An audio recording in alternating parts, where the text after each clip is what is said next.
ఆ గుడితో అనుబంధం తెంచుకుని వెళ్తుంటే ఆయన గుండె ముక్కలైనట్టు అనిపించింది. భగవంతుడితో ఉన్న అనుబంధం ఎక్కడున్నా అలాగే ఉంటుంది, కానీ పిల్లలతో అనుబంధం దగ్గరగా ఉంటేనే ఉంటుందేమో అనిపించింది ఆయనకి.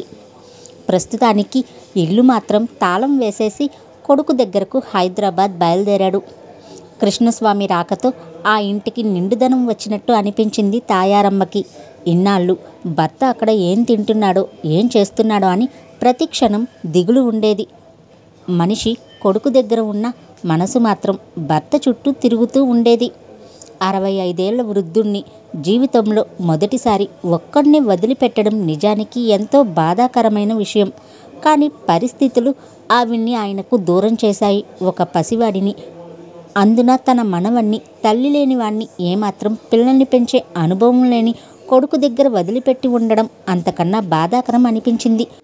పోనీ నీలవేణిని ఇక్కడ ఉంచాలన్నా అక్కడ ఉంచాలన్నా ఆ పిల్ల నిండు యవ్వనంలో ఉంది. ఏ క్షణంలో ఏం జరిగినా అందుకు తనే బాధ్యురాలు అవుతుంది. అటు భర్త మీద ఇటు కొడుకు మీద నమ్మకం లేక కాదు, పరిస్థితుల మీద ఆవిడకి నమ్మకం లేదు. ఇప్పుడు ఆయన రావడంతో ఆవిడ ఆనందానికి అవధులు లేకుండా ఉంది. ఊళ్ళో ఉన్నన్ని రోజులు పసివాడి ఆటలు పాటలు ముద్దు మాటలు ఫోన్లో వినిపిస్తూ ఉంటే ఆయన హృదయం మనవడి పట్ల వాత్సల్యాభిమానాలతో నిండిపోయింది. ప్రతిక్షణం వాణ్ణి ఎప్పుడెప్పుడు చూస్తానా, వాడితో ఎప్పుడెప్పుడు దగ్గర ఉండి ఆడుకుంటానా, ఎప్పుడు వాణ్ణి గుండెలకు హత్తుకుని పడుకోవాలా, వాడి చిటికిన వేలు పట్టుకుని షికారు తీసుకుని వెళ్ళాలని తహతహలాడిన కృష్ణస్వామికి ఇప్పుడు మనవడి స్పర్శ చిన్ని కృష్ణుడి స్పర్శగా అనిపిస్తోంది. ఆ వేణుగోపాలుడు ఆ పసివాడి రూపంలో తన ఒడిలో కూర్చుని ఉన్నట్టుగా భావించి పారవస్యం పొందసాగాడు. ఇప్పుడు ఆ దంపతులకి పసివాడే ప్రాణం, వాడే లోకం. వాడు అల్లరి చేసినా, ఇంట్లో ఏం పాడు చేసినా ఏమి అనరు, నవ్వుతూ చూస్తూ ఉంటారు. వేణు ఇంట్లో ఉన్నంతసేపు అతని సెల్ ఫోన్ రిత్విక్ చేతుల్లోనే ఉంటుంది. ఆ ఫోన్ చెవి కానించుకుని తాత తాత అంటూ వాడేవో కబుర్లు చెప్పేస్తూ ఉంటే మురిసి మురిసి చూశారు. అలా మాట్లాడుతూనే తను మాట్లాడే మాటల్ని పాటల కిందకి మార్చి రాగాలు తీస్తూ సెల్ కుడి చేత్తో పట్టుకుని నేలకేసి కొడుతూ ఆడుకుంటూ ఓ శుభముహూర్తంలో ఫోన్ బద్దలు కొట్టేశాడు. అది చూసి కెవ్వున అరిచాడు వేణు. ఆ అరుపుకి బెదిరిపోయిన రిత్విక్ గట్టిగా ఏడుపు మొదలుపెట్టాడు. 10,000 రూపాయల సెల్ నాశనం చేశావు. వేణు ముందు మండిపడ్డా వాడి ఏడుపు చూసి కంగారు పడ్డాడు. తల్లి తండ్రి వాడికేం తెలుసురా, వాడికి అందేలా పెట్టడం నీదే తప్పు అంటూ తనని నిందించేసరికి మౌనంగా ఉండిపోయాడు. అయితే మనసులో మాత్రం ఎక్కడో ఓ మూల వాడి ఆటలకి ఆనందం మాత్రం చిందులేసింది. ఇల్లు మరమ్మత్తు పనులు ఎప్పటికప్పుడు శుభ్రం చేయడం, పెరట్లో వాకిట్లో ఊడ్చుకోవడం, క్షణం ఖాళీ ఉండటం లేదు నీలవేణికి.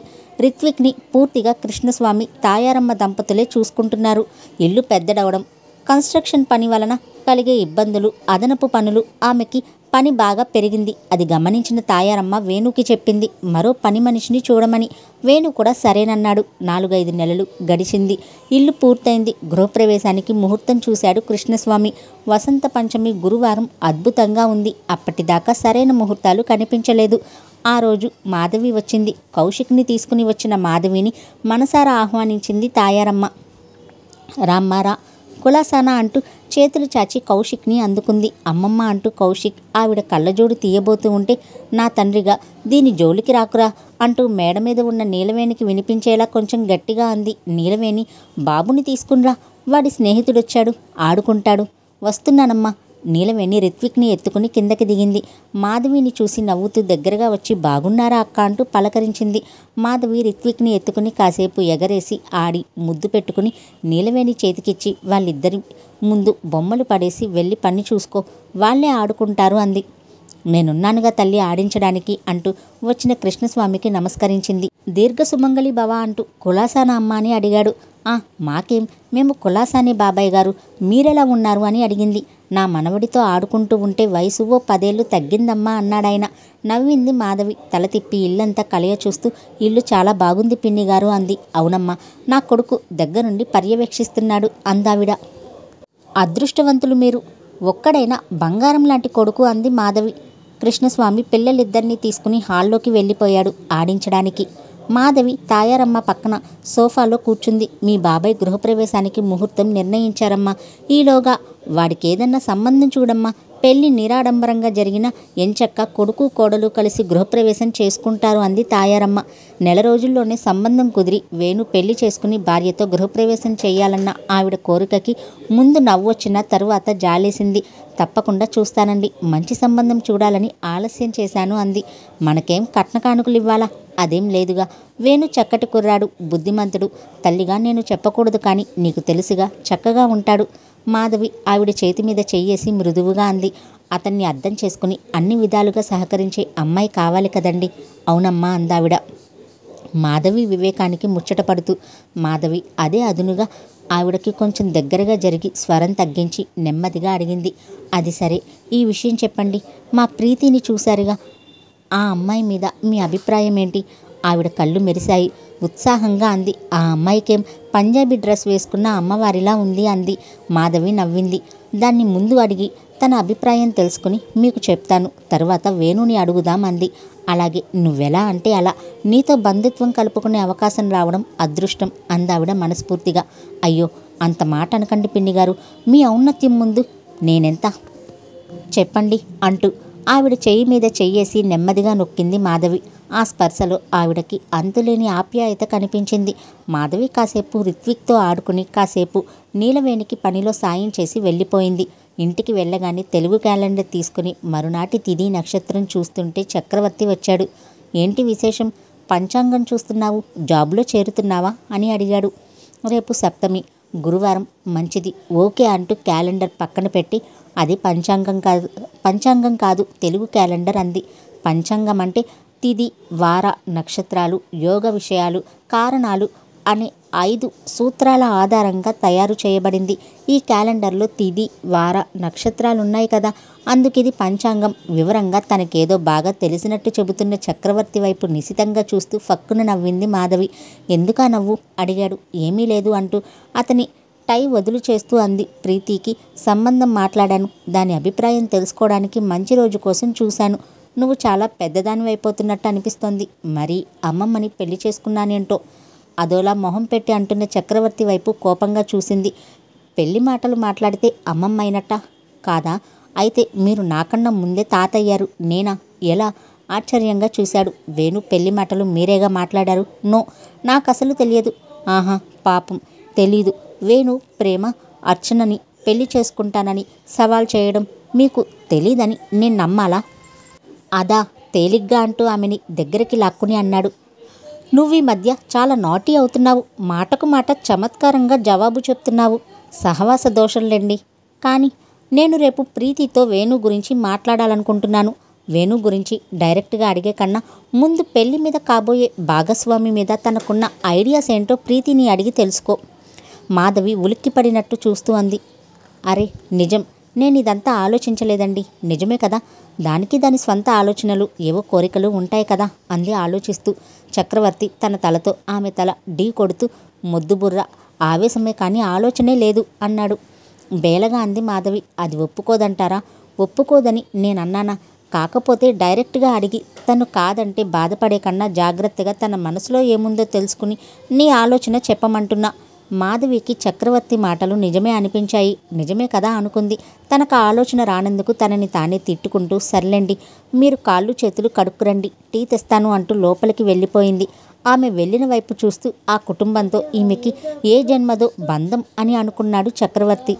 అర్చన ఇప్పుడు రాజమండ్రి ఆర్డీఓగా ఉంది.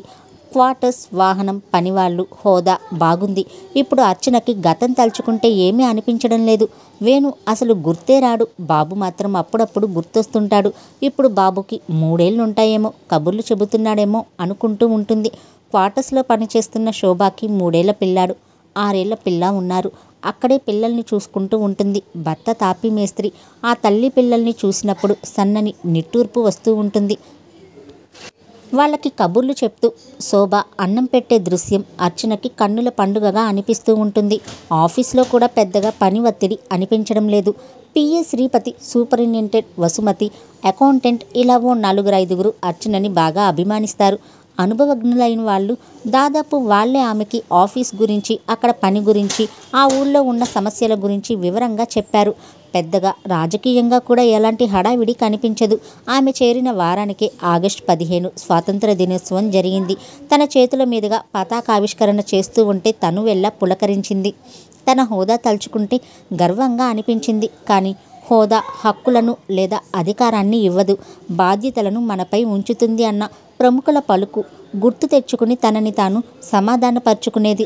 సాయంకాలాలు అప్పుడప్పుడు గోదావరి బ్రిడ్జ్ మీద నడుస్తూ ఆ సౌందర్యాన్ని ఆస్వాదిస్తూ ఉంటుంది. సూపరింటెండెంట్ వసుమతిని తీసుకుని అన్నవరం ద్రాక్షారామం ర్యాలీలో జగన్మోహిని చెన్నకేశవ ఆలయాలు దర్శించింది. ఎక్కడికెళ్ళినా తనకు జరుగుతున్న రాచమర్యాదలు, వాళ్ళిస్తున్న గౌరవం ముందు కొంచెం ఇబ్బందిగా అనిపించిన తరువాత ఆనందంగా అనిపించింది. తూర్పుగోదావరి జిల్లా విశాఖపట్నంలో పుట్టి పెరిగినా ఎన్నడూ రాజమండ్రి వచ్చిన గుర్తే లేదు. ఎంత చరిత్ర ఉంది రాజమండ్రికి అనిపించింది. 1904లో తూర్పుగోదావరి జిల్లా ఏర్పడింది. ఈ ప్రాంతాన్ని మౌర్యులు, శాతవాహనులు, ఇక్ష్వాకులు, గాంగులు, విష్ణుకుండినులు, చాళుక్యులు, విజయనగర రాజులు పాలించారు. 1916లో లాగరాయి పితూరి, 1922లో అల్లూరి సీతారామరాజు మన్యం తిరుగుబాటులను అణిచివేసేందుకు బ్రిటిష్ ప్రభుత్వం మలబార్ సైనికులను తీసుకుని వచ్చింది. జిల్లాలో 30% పైగా అడవులు వ్యాపించి ఉన్నాయి. రాజరాజ నరేంద్రుని పేరు మీదుగా రాజమహేంద్రవరం నిర్మించింది. అదే నేడు రాజమండ్రి. కందుకూరి వీరేశలింగం గారి ఇల్లు చూపించాడు శ్రీపతి. ఆయన కూర్చున్న కుర్చీ, ఆయన నడిచిన పరిసరాలు అర్చన ఆనందానికి అవధులు లేకుండా అయింది. ఆయన స్థాపించిన హితకారిణి సమాజం గురించిన కొన్ని ఫోటోలు కూడా చూపించాడు. మహాభారతాన్ని రచించిన నన్నయ్య రాజమండ్రి వాడే అని చదివినట్టు గుర్తు అనుకుంది అర్చన. గోదావరి నది రంపచోడవరం నుంచి ప్రవహించి ధవళేశ్వరం వద్ద వశిష్ఠ గౌతములుగా చీలుతుంది. వశిష్ఠ పశ్చిమానికి ప్రవహించి పాయగా చీలి రాజోలు దగ్గర సముద్రంలో కలుస్తుంది. రాజమండ్రి గోదావరి నదిపైన సర్ ఆర్థర్ కాటన్ నిర్మించిన బ్యారేజ్ మీద నిలబడి చూస్తూ ఉంటే పరవళ్లు తొక్కే గోదావరిపై కథలన్నీ తన గర్భంలో దాచుకుని అలలనే అక్షరాలు పేర్చి ఆ కథలన్నీ తనకు వినిపిస్తున్నట్టే అనిపిస్తూ ఉంటుంది అర్చనకి. చుట్టుప్రక్కల ప్రాంతాలైన రాజోలు, భీమవరం మొదలైన ప్రదేశాలన్నీ ఒక్కొక్క రోజు ఇన్స్పెక్షన్కి వెళ్ళి అన్నీ చూడాలని నిర్ణయించుకుంది. ఒకసారి కలెక్టర్ అక్షయ్ కుమార్తో కలిసి యానం సామర్లకోట కూడా వెళ్ళింది. అక్షయ్ కుమార్ వయసు 30 ఏళ్ళు. అతనిది అవడానికి తూర్పు గోదావరి అయినా అసలు ఊరు అయిన తండ్రి ఉద్యోగరీత్యా చాలా కాలం క్రితమే నార్త్లో సెటిల్ అయ్యాడు. తెలుగు బాగానే వచ్చు. పచ్చగా 6 అడుగులు ఎత్తు, అమీర్ ఖాన్లా ఉంటాడు. అర్చనతో ఎంతో స్నేహంగా ఉంటాడు. అతని భార్య ఫ్యాషన్ డిజైనర్. ఆమెది పూర్తిగా నార్త్. పేరు హంస. అతనికి తగినట్టే అందంగా ఉంటుంది. ఈమె ఎన్నడూ అందాల పోటీలకు వెళ్ళి ఉండదు. వెళ్ళి ఉంటే తప్పకుండా మిస్ యూనివర్స్ అయి ఉండేది అని అనుకుంటూ ఉంటుంది అర్చన. 1-2 సార్లు కూడా భర్తతో కలిసి టూర్ వేసుకుని వచ్చింది తను కూడా. అందరూ కలిసి కడియం వెళ్ళారు. కడియం నర్సరీలో మొక్కలు చూసి చిన్నపిల్లల సంబరపడ్డారు అర్చన, హంస. ప్రతి క్షణం నీళ్లు చల్లుతూ, కలుపు మొక్కలు ఏరిపారేస్తూ, గులాబీ కొమ్మలు కట్ చేస్తూ, మట్టిని కుదుపుతూ కంటికి రెప్పల్లా కాపాడుతున్నారు అక్కడి వాళ్ళు. మగపిల్లల్లా నడుం చుట్టూ టవల్ కట్టుకుని పొడుగాటి జాకెట్ వేసుకున్న ఒక అమ్మాయి ఆ మొక్కల మధ్య మొక్కగా మారి చిలకలా నవ్వుతూ కబుర్లు చెప్తూ ఒక్కో క్రోటాన్ పేరు చెబుతూ మొక్కల్ని పరిచయం చేస్తున్న తీరు అద్భుతంగా అనిపించింది అర్చనకి. చల్లని గాలి, ఆ గాలిలో వస్తున్న పరిమళం. నాకిక్కడి నుంచి కదలాలని లేదు సార్ అంది అర్చన నవ్వుతూ. మీకు ఇక్కడ పోస్టింగ్ ఇవ్వమంటారా? తను నవ్వుతూ అడిగాడు అక్షయ్. ఇక్కడ క్వార్టర్స్ కట్టించి ఇవ్వండి చాలు అంది. రెవెన్యూ మీదే కదా, మీరే కట్టుకోండి అన్నాడు. మీకిద్దరికి ఛాన్స్ దొరికితే ఆంధ్రప్రదేశ్ మొత్తం ఆక్యుపై చేసేలా ఉన్నారే అంటూ అల్లరిగా నవ్వింది హంస. పోనీలే, నీకేగా మొత్తం అన్నాడు అక్షయ్. అంత ఆశ గాని అలాంటి దుర్బుద్ధి గాని మాకు లేదులే హంసగారు అంది అర్చన. కమాన్ అర్చన, ఈ గారు gear I don't like, please call me హంస. ఓ థ్యాంక్ యూ అంగీకారంగా నవ్వింది. అందరం ఒకే వయసు వాళ్ళం. హోదాలు పక్కన పెడితే పేర్లు పెట్టి పిలుచుకుంటే సాన్నిహిత్యం పెరుగుతుంది. ఎలాంటి భేషజాలు లేకుండా మన జిల్లా అభివృద్ధి కోసం కలిసిమెలిసి కృషి చేయొచ్చు. ఏమంటారు అడిగాడు అక్షయ్. అంతకన్నానా సార్, మీకు నా కోఆపరేషన్ 100%. మరి ఈసారి ఎందుకు? కరెక్టే, కానీ నాకు కొంచెం టైం కావాలి సార్. సార్ అనే పిలుపు నుంచి మారడానికి టేక్ సమ్ టైం అన్నాడు. ఇంతలో కొబ్బరి బోండాలు రావడంతో తీయటి కొబ్బరి నీళ్లు తాగి రిలాక్స్ అయ్యారు. అర్చన, హంస కూడా మొత్తం కలియ తిరిగి బోలెడన్ని మొక్కలు తీసుకున్నారు. అక్షయ్ కుమార్ సీసీ అతన్ని క్యాంప్ క్లర్క్ అంటారు. ఎంతో నమ్రతగా హంస సెలెక్ట్ చేసిన మొక్కలన్నీ కారులో పెట్టించాడు. శ్రీపతి కూడా సింహాచలాన్ని పిలిచి అర్చన తీసుకున్న మొక్కలన్నీ కారులో పెట్టించాడు. 2 కార్లు బయలుదేరాయి. ఆ రోజు ఉదయం లేచినప్పటికీ వాతావరణం చాలా చల్లగా ఉంది. అర్చన బెడ్ లైట్ వెలుగులో గోడ గడియారం వైపు చూసింది. చీకటిగా ఉంది. ఫ్యాన్ కూడా తిరగడం లేదు. అంటే కరెంటు పోయిందన్నమాట. పక్కనే పెట్టుకున్న సెల్ తీసింది. స్విచ్ ఆఫ్ అయి ఉంది. అరే, ఛార్జింగ్ పెట్టలేదు రాత్రి అనుకుంటూ తన పర్సనల్ మొబైల్ తీసుకుని ఆన్ చేసి టైం చూసింది. 6:15. అరరే, 6 దాటిందే అనుకుంటూ ముసుగు తీయబోతే బాగా చలిగా అనిపించింది. తిరిగి ముసుగు బిగుస్తూ కిటికీ రెక్క కొద్దిగా తెరిచింది. బయట జల్లు పడుతున్న ధ్వని వినిపిస్తోంది. మొక్కలన్నీ నల్ల వస్త్రం కప్పుకొని వర్షంలో స్నానం చేస్తున్నట్టుగా ఉన్నాయి. దూరంగా చీకటిని చీల్చుకుంటూ మధ్య మధ్య మెరుపులు మెరుస్తున్నాయి. ఎటూ కాని కాలంలో వర్షం ఏంటి, తుఫాను కాదు కదా. అలా అనిపించగానే చటుక్కున లేచి కూర్చుంది. ట్రింగ్ ట్రింగ్ ఫోన్ మోగింది. రిసీవర్ అందుకొని హలో అంది. గుడ్ మార్నింగ్ మేడం, నేను శ్రీపతిని మాట్లాడుతున్నాను. శ్రీపతి తన పిఏ. గుడ్ మార్నింగ్ శ్రీపతి, ఏంటి ఈ టైంలో ఫోన్ చేశారు? మేడం, సైక్లోన్ అర్ధరాత్రి నుంచి మొదలైంది. చుట్టుపక్కల ప్రాంతాలన్నీ మునిగిపోయాయి. చాలా సీరియస్గా ఉంది పరిస్థితి. మీకోసం చాలాసేపటి నుంచి ట్రై చేస్తున్నాను. అలాగా? అయ్యో, నాకు అసలు వినిపించలేదు, సారీ. ఇంతకీ మీరెక్కడ ఉన్నారు? నేను ధవళేశ్వరం దగ్గరే ఉన్నాను. మీరు ఫోన్ తీయకపోతే నేను బయలుదేరి వచ్చేశాను. వణికిపోయింది అర్చన. భగవంతుడా, ఏమిటి పరీక్ష? ఏం చేయాలో తోచలేదు. ఇప్పుడేం చేయాలి అడిగింది కంగారుగా. శ్రీపతికి కొంచెం జాలేసింది. ఆవిడకి అసలే కొత్త. అప్పుడే ఈ సైక్లోన్. అనుభవజ్ఞుడు. కొంచెం అభిమానంగా అన్నాడు. మీరేం కంగారు పడకండి. నేను సింహాచలానికి ఫోన్ చేశాను. అతను వచ్చే లోపల మీరు రెడీ అయి ఉండండి. రెస్క్యూ టీం కూడా వచ్చేసింది. మీరు టెన్షన్ పడకండి. సింహాచలం ఉంటాడు. జాగ్రత్తగా తీసుకొస్తాడు మిమ్మల్ని. Okay, thank you mister Sripathi. వణుకుతున్న చేత్తో రిసీవర్ పెట్టేసి అరచేతులు రుద్దుకుని కళ్ళకద్దుకుంది. 7 దాటుతూ ఉండగా వచ్చాడు సింహాచలం జీప్ తీసుకుని. అప్పటికే రెడీగా ఉంది అర్చన. మామూలు క్రేప్ సిల్క్ చీర కట్టుకుని స్వెటర్ వేసుకుంది. తలకి మఫ్లర్ చుట్టుకుని వచ్చి జీప్లో కూర్చుంది. జీప్ కదిలింది. అద్దాల కిటికీలోంచి అంతగా తెలియలేదు కానీ వర్షం కుండపోతగా కురుస్తోంది. రోడ్లన్నీ జలమయమైపోయాయి. ఎక్కడా జనసంచారం లేదు. మెయిన్ రోడ్డుకి ఎక్కింది జీపు. గోదావరి బ్రిడ్జ్ మీదకు వచ్చింది. గోదావరి పరవళ్ళు తొక్కుతోంది. సెల్ తీసి శ్రీపతికి ఫోన్ చేసింది. ఎంతసేపు రింగ్ అయినా అతను లిఫ్ట్ చేయలేదు. ఇతను ఫోన్ తీయడం లేదేంటి, స్వాగతంగా అనుకుంటూనే అన్నాడు. సింహాచలం హడావిడిగా ఉంటారమ్మా. మీరేం కంగారు పడమాకండి. మా సార్కి అలవాటే. ప్రతి ఏడు ఈ తుఫాన్ అలవాటైపోయిందండి. ఆరు చాకచక్యంగా చూసుకుంటారు. మీరేం బాధపడబోకండి. ఏమో అనుకుంది మనసులో. పైకి మాత్రం గాంభీర్యం చూపిస్తూ ప్రాణ నష్టం జరగకుండా ఉంటే చాలు సింహాచలం అంది. ప్రాణ నష్టం జరగకుండా ఎలా ఉంటుందమ్మా అంటూ సింహాచలం గతంలో వచ్చిన తుఫాను తాలూకు వివరాలు చెప్పసాగాడు. ఎంతమంది జనం చనిపోయారో, ఎంత ఆస్తి నష్టం జరిగిందో, ప్రభుత్వం ఎంత నిర్లక్ష్యంగా వ్యవహరించిందో అతను చెప్తూ ఉంటే అర్చన కళ్ళ ముందు భయానక దృశ్యాలు కదలసాగాయి. ఇంతలో సెల్ మోగింది. అక్షయ్ కాలింగ్ అన్న అక్షరాలు చూసి గుండె ఆగినట్లయింది. గుడ్ మార్నింగ్ సార్, తడబడుతున్న స్వరంతో చెప్పింది. అర్చన గారు ఎక్కడున్నారు? ధవళేశ్వరం వెళుతున్నాను. ఓ మై గాడ్, నేను కూడా బయలుదేరాను. రక్షణ ఏర్పాట్లు చూడండి. అక్కడి పరిస్థితి నాకు వెంటనే తెలియచేయండి. Okay sir, okay. జీప్ సడన్గా ఆగడంతో ఉలిక్కిపడింది. 100 మంది జనం హాహాకారాలతో నిండి ఉంది. వరద గోదావరిని గర్జిస్తోంది. ఏం జరుగుతుందో ఆమెకేం అర్థం కాలేదు. మేడం, దిగుతారా అడిగాడు సింహాచలం. అర్చన తనకు తాను ధైర్యం చెప్పుకుంటూ దిగబోతూ ఉంటే సింహాచలం ఒక్క నిమిషం అంటూ టార్చ్ లైట్ ఆన్ చేసి ఆమె కాలు పెట్టాల్సిన చోట టార్చ్ వేశాడు. జీపు దిగి అడుగులో అడుగు వేస్తూ వణుకుతున్న కాళ్ళతో నడుస్తూ ఉంటే సడన్గా కాలు బురదలో ఇరుక్కుంది. కెవ్వుమంది అర్చన. జాగ్రత్తగా దిగండి అంటూ చేయి అందించాడు సింహాచలం.